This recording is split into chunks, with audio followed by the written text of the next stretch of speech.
feel like I live in my car. I'm telling you, I am in my car probably 80% of the time during the day.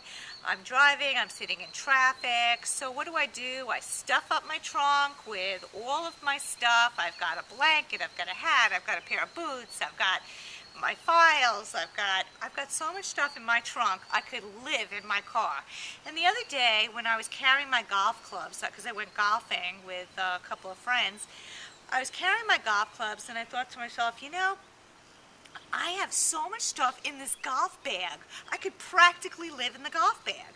And I start to go through it and I find myself a sweater and I find myself a jacket and a hat and, some more balls and tees and all that kind of stuff, which is normal for a golf bag. But, random stuff like antiseptic or, aspirins. I mean, I've got everything.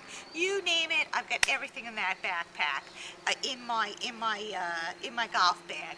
And I was thinking, you know what? I could live in there too.